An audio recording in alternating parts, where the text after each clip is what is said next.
Without any further ado, we're going to get to our first presentation. Welcome to Promising Tomorrow.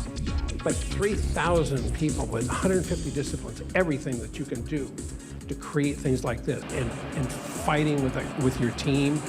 I mean, collectively working with your team to make certain effects work. We need to have this. I'm not going to spend a lot of time on these slides because this is not what got built. But I just want to show you. I want to spend a lot of time on these slides because that looks cool. There was a model of New Tomorrowland, and it said Astronomers Club. Yeah, we talked about that. Yeah. As something, not Club 33, but something No. kind of like Club 33. But my favorite memory of that was watching Cal David go into George's laundry room with a big microphone between his washer and his dryer, singing, you know, "Gravity, you got a hold on me, yes you do," and just looking through the window of the laundry room at Cal David perched between the washing machine doing sunny clips. To this day, I think he is still one of the most expressive animatronic figures Disney has ever done. It's just amazing. In the final version, he would be on a turntable, of course, so as he's moving, he can be turning as well. Career-wise, you probably have to come to the realization that we all can't succeed every time. See, I don't think it wasn't. It was. I don't think it was not successful. I think it was successful. You know, it was too scary, and I don't know. I'm sure it was to some people, but I would argue vehemently that it was a failure. I don't think it was a failure.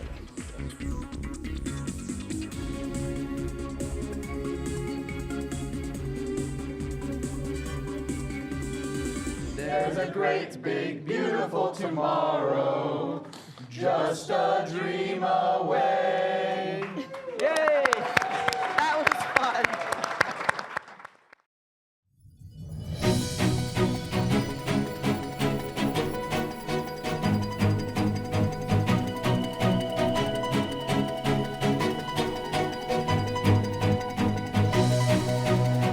This is News Today with WDW News Today. I'm Tom Corliss of WDWNT.com.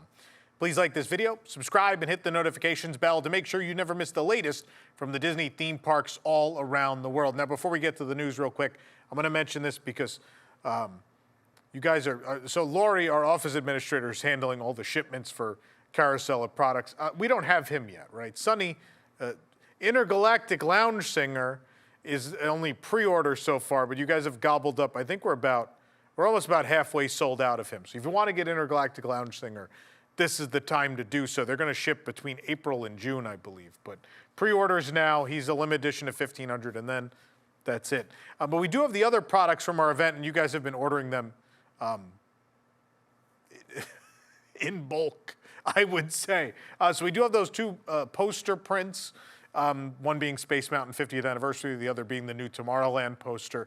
And then, of course, a lot of you I guess you guys missed that for Stage 89, for the 35th anniversary of Hollywood Studios, we had two special lithographs made for that event as well, which are also available at carouselofproducts.com. And then, of course, all the stuff we made for our Promising Tomorrow's event, including the ball pit balls from Space Mountain. We have our Alien Encounter 30th anniversary sticker, and of course our Promising Tomorrow's event magnet. These are better than the annual pass holder ones because they're not drawn in a style that makes me want to throw up. But either way, all of this available right now at carouselofproducts.com, and by shopping with Carousel of Products, you're supporting WDWNT, our news, and our staff, and we thank you for doing that. But go pick up your stuff at carouselofproducts.com. And don't forget, there is a discount for WIGS members. So if you're a member of the WDWNT Interglobe Society at patreon.com/WDWNT, you also get it's a perennial, it's a forever discount. As long as you're a member, you get a discount on all merchandise purchases from Carousel of Products. And also event registration, you get early event registration, and you get a discount on event registration, which I think is going to be a really important benefit very, very soon for a very big event we're working on in, I don't know, the first week of June. Something's happening in the first week of June, and a lot of creative people who were involved in that thing really want to get together and have a reunion and want you to be a part of it. But I can't talk about that just yet. Our WIGS members already know. I've kind of let them in on it already, but I'll talk more about that soon. But there's something big coming up. It's going to be glorious. All right, now the news for January 29th, 2025. Disney has made a small change, which might actually be a big change to the overall service, but a small change in wording on their Disability Access Service, or DAS program website. The wording on the website previously stated that DAS is one of the programs offered at Walt Disney World Resort theme parks intended to accommodate only those guests who, due to a developmental disability like autism or similar, are unable to wait in a conventional queue for an extended period of time. With the update, Disney has removed the word only. This could now possibly change who can be eligible to access the service. Guests looking to take advantage of the program must participate in a live video chat with a cast member to determine their eligibility for the DAS. And guests can do this as soon as 30 days prior to their theme park visit, and the service is valid then for 240 days, or the length of the guest ticket, whichever is shorter. If DAS is provided after the live chat, the guest with the disability or their parent or guardian will then take part in the registration process. The maximum party size for DAS includes the registered guests and up to 3 additional party members. And Walt Disney World also recommends that guests with disabilities pre-plan their trip using resources available to them on the accessibility webpage of DisneyWorld.com. It will provide them with suggestions such as how to access attraction queues with mobility aids and more. So this is a very minor change, but possibly a very important one that might signal a softening in the requirements for the program. For those that are unaware, of course, a while ago, Disney made changes, and a lot of people who probably need the service have since been denied it. And the timing was very suspect. The timing aligned a lot with the launch of the rebranding and relaunch of Lightning Lane Multi-Pass and eventually now Premier Pass. So it's very, very suspect. So here's what I will say is I certainly hope this is the case. I think, we've been pretty mean to Disney about it on News Tonight. I know we made several jokes about, people with terminal illnesses are being denied the ability to skip a line in a theme park. I mean, I will happily stand aside so someone who has very limited time left on this earth can wait 20 less minutes to ride a theme park ride than I do. That it's gotten to the point of nonsense. It really has. And so I'm happy to see this. I hope this means we will see actual change. Now, those of you who previously qualified and no longer do, please let us know. I know a lot of you keep reapplying and hoping the answer will be different. So if you do and the answer is different, please let us know. We'd love to let other people know that they should try again to access the service. Maybe this is just a legal wording change. Maybe we're reading too much into it, but I don't know. That's a real big change to get rid of the word only, which means you're kind of welcoming people back in, at least welcoming them the opportunity to you're not trying to clear them out before the interview process, right? You're actually, by making that wording less restrictive, you are allowing more people the opportunity to even think they can apply. And so I would think that means more people are going to qualify and or get the service for themselves. We'll see. We'll see what happens. We'll keep an eye out on this. Hopefully it means they're going to dial this back a little bit and people that actually need it can get it. Look, I understand. I know a lot of people are going to jump in those comments and go, well, there's too many people, misusing the system and blah, blah, blah, blah, blah, blah, blah. I understand that. But at the same time, think about when you go to the store. When you go to the store, there's a ramp there's a set of stairs and a ramp that goes up into the store. Now, if I'm in a wheelchair, I can't use the steps. So what you're saying is, well, those able-bodied people use the ramp. That's ridiculous. The ramp isn't for them. We should take the ramp away. And which means those that cannot use the stairs should be left on the ground and cannot access the store. And tell me my analogy is wrong. If you really want to argue, please tell me how that analogy is incorrect. Just because someone uses something that isn't necessarily made for them, it doesn't mean we should take it away from the people who actually need it. And look, there are some shady, some bad people in this world, and some of these people just take advantage of a system. It doesn't necessarily even make them bad people. But that doesn't mean we should hurt the people that actually need the help. That's always been my viewpoint on this, and Disney is a multi-billion-dollar corporation. They're not going anywhere anytime soon. They'll be fine financially if they dial this back a little, and I still think they should. The refurbishment of Big Thunder Mountain Railroad at the Magic Kingdom continues with jackhammer work and more scaffolding now set up. We climbed aboard the Walt Disney World Railroad to get a look at the refurb progress on the attraction. We noticed a large yellow hose as we passed by this week, and crew members were out and actively working. More scaffolding had been set up in the trench between the Gold Dust Saloon and the Davy Jones mine. And jackhammer work was being done in front of the Gold Dust Saloon, and a pile of broken rocks was sitting on green tarps. 2 other crew members on the wooden bridge were looking down at the area around them. Other power tools were also lying underneath the bridge.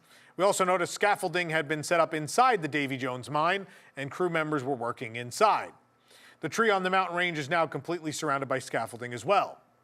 We then took a ride on the Liberty Square riverboat to get a view of the progress from the front of Big Thunder Mountain. Cones and scaffolding were still in place, just as we reported in our previous update. So while there was a lot of work visible from the railroad, not so much from the riverboat at this time. However, we did notice a dumpster flying high above the Magic Kingdom. That's right, kids. You might be used to Tinkerbell or Dumbo, but I bet you've never seen a dumpster fly. There it goes. Anyway, it's quite a sight at the Magic Kingdom. Big Thunder Mountain Railroad will remain closed through the remainder of 2025 and will reopen in 2026. Disney said with a little bit of new magic. They also said with some new bells and whistles. Of course, Disney also developing a major expansion of the Magic Kingdom, which will sort of coincides with this work. This will allow them, of course, the riverboat and Tom Sawyer Island will close in the not too distant future. That's where the Cars expansion of Frontierland will go. And then out beyond Big Thunder, in the back of the park, we will have that villains-themed land coming as well. But this is sort of the beginning of that whole project. While Haunted Mansion, wow. I read the next story a little bit by accident. While Big Thunder Mountain is closed for over a year, it's a good time to get started on those adjacent projects. And also to see a dumpster fly. New Haunted Mansion sunglasses are available at Walt Disney World, taking inspiration from the home of 999 happy haunts. The glasses can be found at the Star Trader shop in Magic Kingdom, though they're likely available throughout property in other locations. The sunglasses are $22.99. They're plastic, as you might imagine. They're purple Wayfarer-style sunglasses featuring the same black damask pattern as that of the Haunted Mansion's wallpaper. The glasses are accentuated by silver rivets and black tinted lenses, and the arms of the sunglasses are black. And these come in adult sizes. As Tortuga Tavern in Adventureland at the Magic Kingdom continues to undergo refurbishment, the flooring has been removed. In our last update, we reported that the rolling planters had arrived at the quick service restaurant, and behind the rolling shrubs, we were able to see that the structural pillars were wrapped in plastic and secured with pieces of red tape, and the flooring was still intact. But now that has been removed from the pillars, and now the flooring has been torn up and only dirt remains. In another area behind the shrubs, wooden framework is in place atop the dirt where, the flooring would go, likely for fresh cement. Tortuga Tavern has been closed since June of 2024, and the Walt Disney World website lists it as closed through at least the end of March of 2025, but that's the furthest date in the calendar as of right now. It was a store temporarily last year, as they continue with work on the Pirate Tavern across the way. We'll have to wait and see when Tortuga Tavern might return, but a lot of work happening over there, so something's going on. This program is brought to you by our official travel agent sponsor, Be Our Guest Vacations. Your dream vacation begins with Be Our Guest and their concierge team of expert vacation planners. Head on over to beourguestvacations.com/WDWNT, and their team will design your next magical vacation from the Walt Disney World and Disneyland Resorts to the Disney Cruise Line, which I just came back from a trip I booked with them. They got us Remy and Paulo, which was great.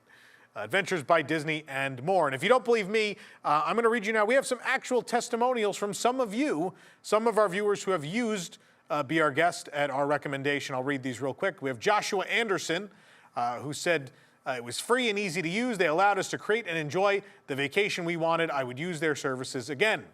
Stephanie Young said, we love Be Our Guest Vacations. We've used them for trips to Disneyland, Disney World, and Alani. They make everything so easy. I'm always booking my Disney trips through them. And Jamie Corona said, Casey booked trips for 8 travelers from 2 families. She provided great customer service and was prompt to answer questions. The information and recommendations she shared were so helpful. We had a great trip thanks to her. And of course, as you all know at home, the best part of their concierge services are that they're 100%. They all said free. You couldn't hear them, but they said it. So book today. Disney announced the Garden Rocks concert series lineup for the 2025 EPCOT International Flower and Garden Festival, which will kick off on March 5th and run through June 2nd. Internationally recognized artists and local bands will perform most nights at the America Gardens Theater. I'm going to read you that lineup now. Here we go, folks. March 7th and 8th is Tommy DiCarlo, the former lead singer of Boston. March 9th and 10th is Air Supply for their 50th anniversary celebration. March 14th and 15th, Blue October. The 16th and 17th, Rick Springfield. March 21st and 22nd is Herman's Hermits, starring Peter Noon. Oh boy. March 23rd and 24th is 38 Special. The 28th and 29th is Jason Sheff, longtime singer of Chicago. March 30th and 31st will be announced later. March 4th and 5th is the orchestra starring ELO and ELO Part 2, former members. April 6th and 7th is Sugar Ray. April 11th and 12th is Simple Plan. The 13th and 14th is Joe D. Messina. April 18th and 19th will be Mike Del Giudice. I'm sure I'm pronouncing that wrong. April 20th and 21st is A Flock of Seagulls. Not the band, just that's when you eat French fries at the American Adventure, they're all going to come and never mind. April 25th and 26th is Taylor Dane. 27th and 28th is 98 Degrees, which is probably about the temperature it'll be then. May 2nd through the 5th is the Plain White Tees. The 9th and 10th is John Cicada. 11th and 12th is Maverick City Music. They're new this year. May 16th and 17th is the Spinners. May 18th and 19th, the Pointer Sisters. May 23rd and 24th is the Outlaws, new for this year. May 25th and 26th is Don Felder, formerly of the Eagles. May 30th and 31st, the Cat Empire, also new.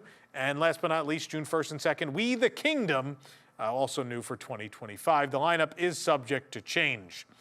Also, beginning on January 29th, guests can book a Garden Rocks dining package for Friday through Monday concerts. The festival will also include outdoor kitchens, character topiaries, gardens, scavenger hunts, and exclusive merchandise.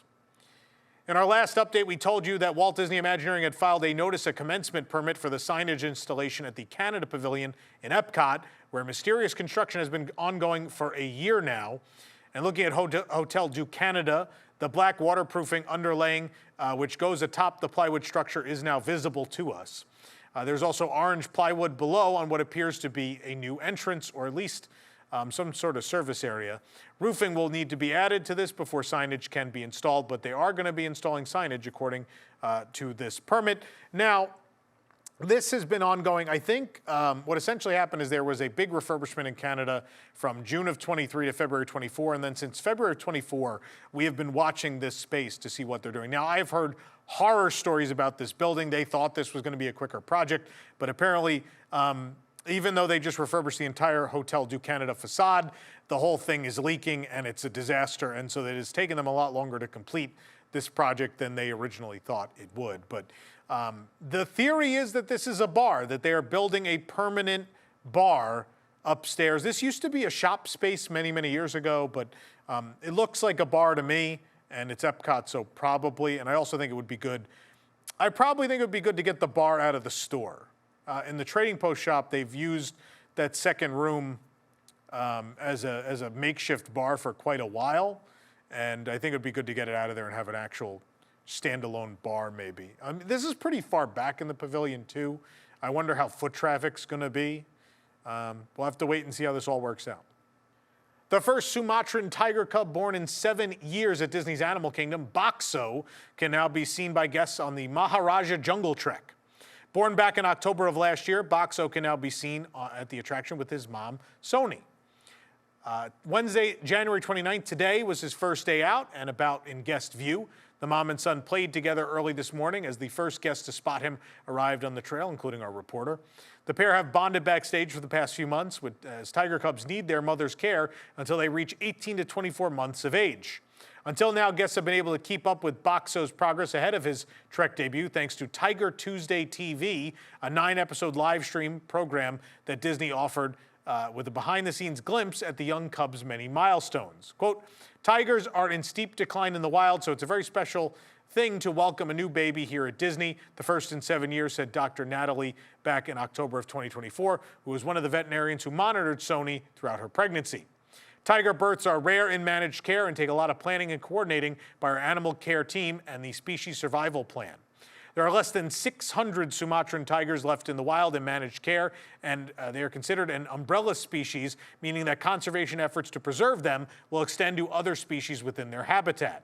Disney collaborates with experts from the Association of Zoos and Aquariums and the Species Survival Plan to help boost endangered and threatened species. The Disney Conservation Fund has provided support to 15 organizations working to protect tigers and their habitats since 1995. A video of Bakso and his mom is available on our website. You've also been staring at it here. But I could watch that all day. Very, very cute. He seems bigger than, I don't know if people remember the pair of tiger cubs from several years ago. He seems bigger, I don't know. I have to go see him in person, but he looks like he's bigger than they were when they first came out, because I remember going to see them the first day. It was quite the sight. Very, very cute. The popular Mickey Mouse sunglasses from Tokyo Disney Resort are now available for guests to purchase at Walt Disney World. We first found the sunglasses for sale at Garden Gate Gifts at Animal Kingdom, but they're across Disney property now. They're $22.99. They're lenses that have circular lenses with two smaller circular lenses on the top, forming a Mickey Mouse shape for both eyes. The lenses are tinted black and encased by black rims, and the arms of the sunglasses are also black. The lenses provide 100% UVA, UVB protection, and they are scratch and impact resistant. At the time of publishing, these are only in adult sizes. We don't know that they're going to make kid sizes, but obviously the same pair is a bit cheaper at Tokyo Disney Resort, where they're priced at 2,900 yen. That's about $18.62 in US dollars. Several more styles and colors and just a lot more varieties available at Tokyo Disney as well. But this is the latest case of Disney ripping off Tokyo Disney once again in merchandise. We have seen this a lot the last year or two. I hate that they're ripping it off. I like when places have things that are special to them. I hate when we all just do the same things. And so the cool Tokyo Disney thing has been I don't know. Now, let me preface that by saying I don't own a pair of these because I don't they're cool, but I don't like them. I wear prescription glasses, so if I took these off and wore those, I'd walk into the wall. But I hate when things that are special to one place are kind of taken away from them and shared with I don't like this.